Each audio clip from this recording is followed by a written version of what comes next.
అనంతపురంలో క్రిస్టియన్స్ పైన ఒక దాడి జరిగింది. ఒక చిన్న వీడియో ఒకసారి చూడండి.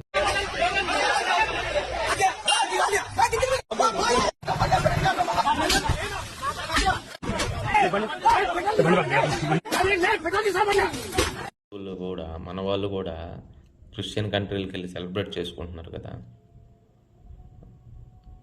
అక్కడ వాళ్ళు కూడా ఇలాగే తన్నాలా, తరుముకోవాలా మనల్ని?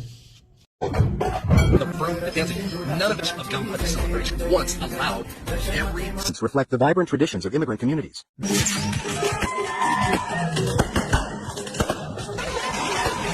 పైన పోలీసు వారు ఆంధ్ర రాష్ట్రంలో ఇప్పుడు పోలీసు వాళ్ళు చాలా సిన్సియర్గా డ్యూటీ చేస్తూ ఉన్నారు. ఎవడైనా ఎక్కడైనా డ్రగ్స్ కానీ గంజాయి కానీ ఇంకేదన్నా అసాంఘిక కార్యక్రమాల్లో పాల్గొన్న వాళ్ళని యాక్షన్ తీసుకొని ఇమీడియట్గా రోడ్ల మీద నిలబెట్టడం అంతా గర్వంగా అనిపిస్తుంది. ఎందుకంటే అది చూసి ఇంకొకటి తప్పు చేయకుండా ఉంటాడనేసి. మరి ఇలాంటి దాని మీద ఎందుకు యాక్షన్ తీసుకోరు? ఏమైనా ప్రాబ్లమా? లేదంటే ఎవరైనా కంప్లైంట్ చేసి ఇస్తుంటే తీసుకోకుండా వద్దని చెప్తున్నారు రాజకీయ నాయకులు ఎవరైనా? ఇది మంచి పద్ధతి కాదు. మనం ఇష్టమైతే దాన్ని స్వాగతిస్తాం, లేదంటే వదిలేస్తాం, అంతవరకే. అంతేగాని వ్యతిరేకించడం, రాళ్ళ భౌతిక దాడి చేయడం ఎంతవరకు కరెక్ట్? అది ఆ విధంగా కొడతా ఉంటే ఏం చేస్తున్నట్టు? సరే, జరిగిన సమయంలో ఆ స్పాట్లో పోలీసు వారు ఉండకపోవచ్చు, తర్వాత అయినా వారి మీద యాక్షన్ తీసుకోవాలి కదా. అది చట్టపద్ధతి, చట్టాన్ని చేతిలోకి తీసుకోవడం మంచి పద్ధతి కాదు కదా.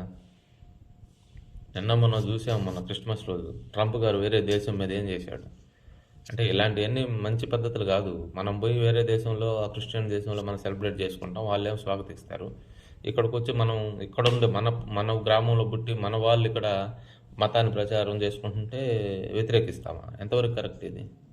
ఏదన్నా ఉంటే నీకు నచ్చితే ఓకే, నచ్చకపోతే చెప్పి పంపించేయండి. ఇది కాదండి, మా ఏరియాకి రావద్దు, మేము అలా కాదు ఇలా అని చెప్పండి. తప్పే ఉంది దాంట్లో. దాన్ని చెప్పుకునే విధానాన్ని బట్టి ఉంటుంది. రాళ్ళతోటి కత్తులతోటి దాడి చేసేది, మనుషులను కొట్టేది ఎంతవరకు కరెక్ట్? అది ఉన్మాదుల్లాగా ప్రవర్తిస్తున్నారు. అది సాంప్రదాయం కాదు, హిందూ సాంప్రదాయం అస్సలు కాదు. అది ఆలోచించుకోవాలి. పోలీసు వారు వాళ్ళ మీద యాక్షన్ తీసుకోవాలి ఇమ్మీడియట్గా.